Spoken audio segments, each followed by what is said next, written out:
Hello guys, dito kayo mag-invest. Siguradong paldo kayo dito.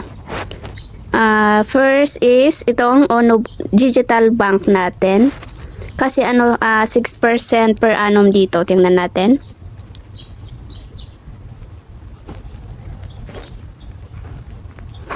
Mag-login muna tayo.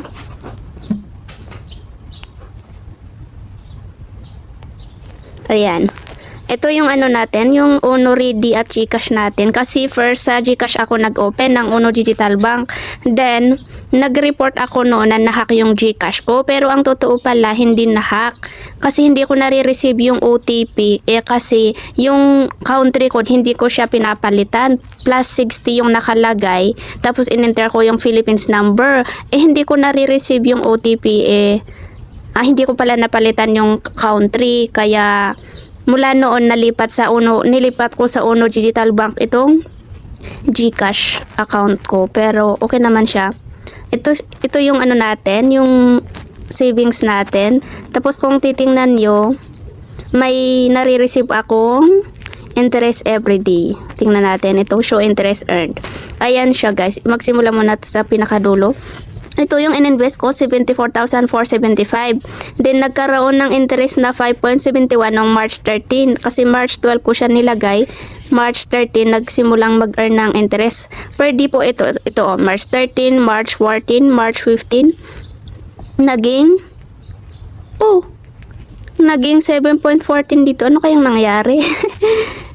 Kasi dati is 5.71, tapos biglang naging 7.14 noong March 15.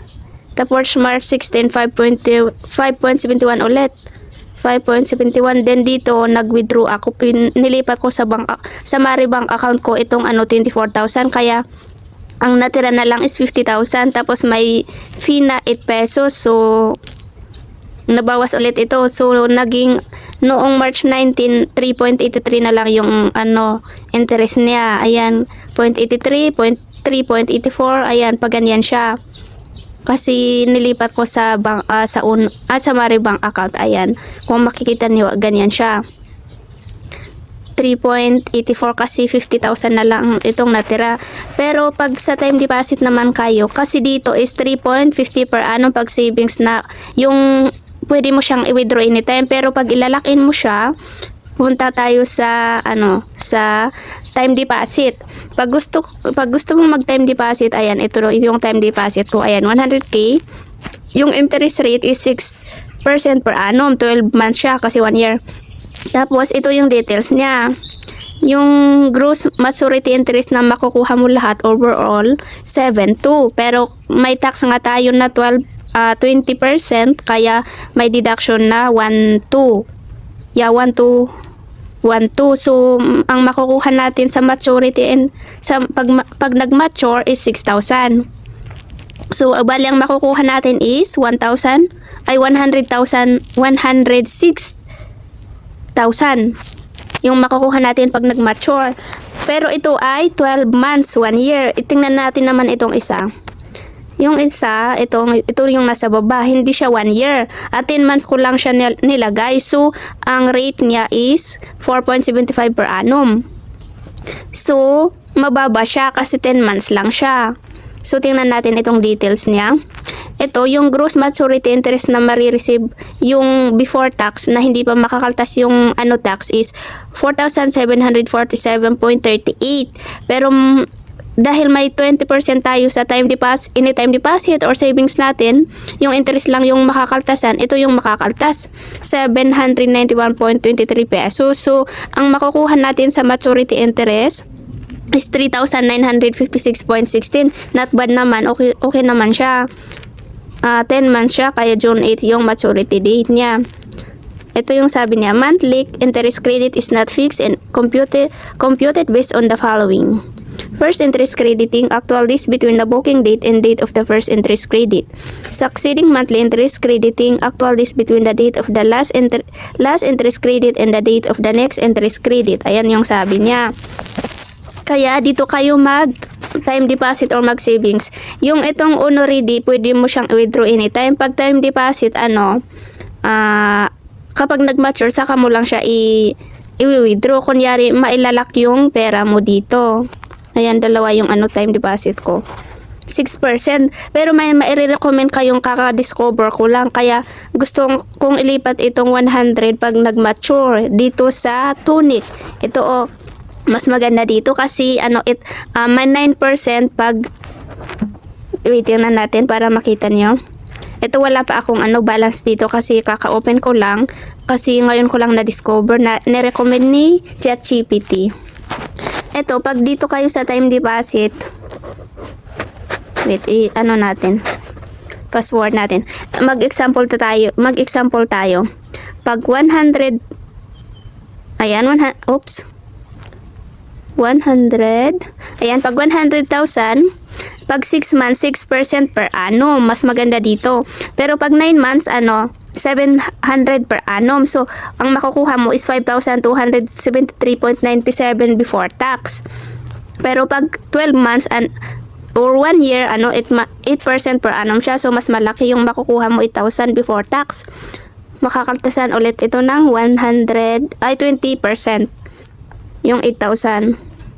So, ang makukuha mo lang is 6,400. Ganon. So, mas malaki dito yung kikitain natin pag sa Tunix tayo.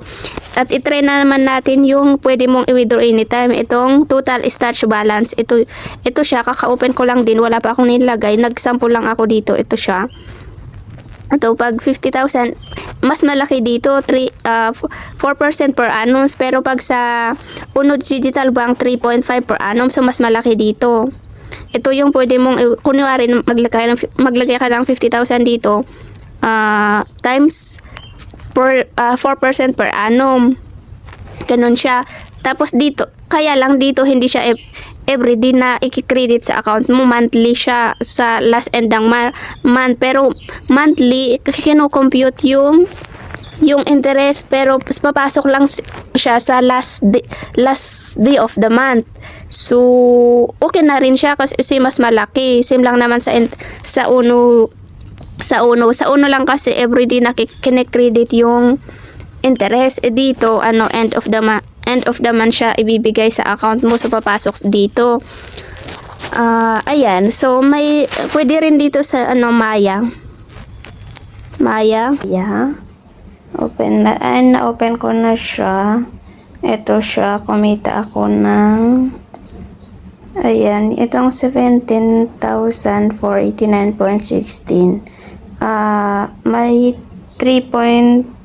May interest na 3.5 per annum. So, ang nakuha ko ngayon is 1.34 pesos.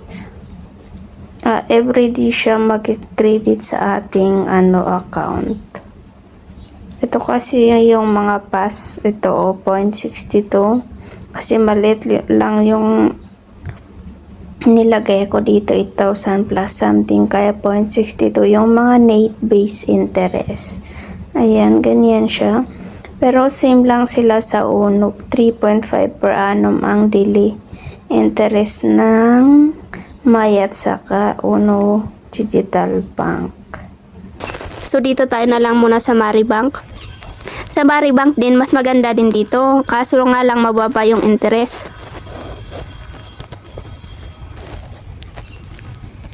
Ayan siya. Ito yung balance ko. Wait, tingnan natin. Dito mas mababa yung interest nila. Ito, interest rate grows per annum. Pag 0 to 1 million, 3.25 per annum yung savings. Yung savings lang dito yung pwede mong i-withdraw anytime. Tapos pag above 1 million, 3.75 per annum. So, pero ang kagandahan dito, may transfer fee. Ay, zero yung pag nag-transfer ka sa GCash or bank account mo, may free na 15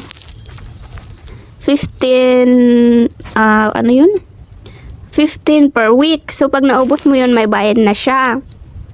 Ito, kung makikita nyo, nag-save na ako ng 500 na free transfer. Kasi may free transfer na 15 per week. Nakailang transfer na ako. Kung makikita nyo yung ito, ito sabi niya. Bakit ganon? Ito, you save 500 in transfer fees.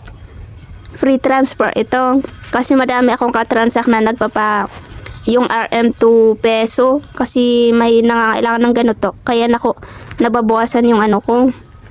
Ito, wait, dito tayo. Dito tayo sa baba. History. 60 days natin to. 60 days. 30 days lang siya. Sige, ganyan na siya. Magsimula sana tayo sa pinakauna eh. Ito siya, daily naman siya na kinekredit yung interest. Ayan, kung makita nyo, 1.35. Kasi mababa yung ko, 1.35. Pero not bad naman, 1.35. Hanggang, pag ganun siya, ito yung daily interest. Pero pag nag-cash out ka, syempre, mababawasan na yan ito oh.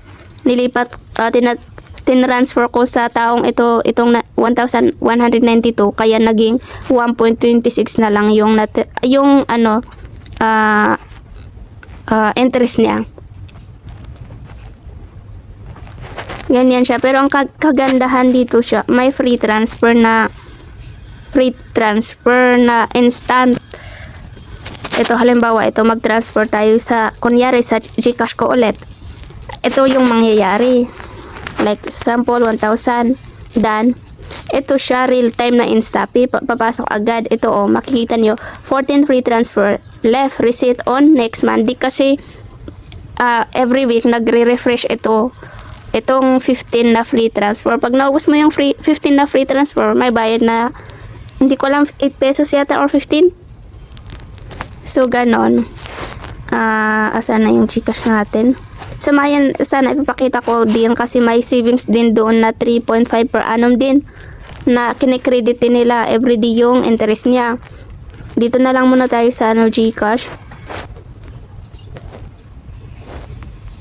Login. Ayan, zero yung ko dito. Dito ako nagsimulang nag-invest sa JC. Punta ka dito. Tapos dito, ito yung yung Uno Digital Bank ko. Kaya makikita nyo din dito kasi dito ako nagsimula. Ito Uno Digital Bank. Ito siya. Pero dahil doon sa report ko noon, dinaw nila dito sa GCash ko. Pero makikita ko pa naman yung amount. Pero sabi nila, pwede ko din ilipat dito. Lang ako sa Uno Digital Bank. Ito yung account ko. Ay yung savings ko at saka time deposit, kaya nag-a-appear din dito. Kaso nga lang hindi ko siya ma-open kasi nilipat ko doon sa apps na Uno Digital Bank. Pero nag-partner kasi sila sa GCash kaya meron din dito. Dito ko siya na-discover bago ko nalaman na may sarili pala silang apps. Bali nakipag-partner lang sila. Pwede din sa ito. Nakipag-partner din si Simbank, BPI, si Maybank at saka si Cebuana Bank. Partner ng GCash. So yan lang ata muna ngayon. Ay, meron pala din, pwede din palang dito. Wait, ipapakita ko sa inyo. Pwede din sa G-Invest. G-Funds, I think. Wait, tingnan natin. Wait, ano ba yun? View all. Saan tayo? G-Funds. May investment din ako dito kaya lang bumaba. Ayan. Ito yung investment kong stock market. Kaso bumaba ngayon kaya yung 5K ata yung nilagay ko dito. 5K pero naging 4.7 na lang kasi bumaba ang ekonomiya ng Pilipinas kaya bumaba yung investment ko kaya hindi ko muna siya i-withdraw. Actually 1 year na mahigit 1 year na din ito. Ayan, bumaba kasi ang ekonomiya ng Pilipinas. Kaya ayan, wala tayong magagawa kundi maghintay pa na tumaas pa bago natin siya i-withdraw. Pwede din dito sa G-bonds na offer ng government ng Pilipinas. Safe siya. Safe yung pera natin dito. Pwede kayong mag-open. Yan lang muna sa ngayon ang marirecommend kong mga yung mataas ang investment, yung ratings. Pwede din sa Pag-ibig, kaya lang 5 years bago mo siya makuha.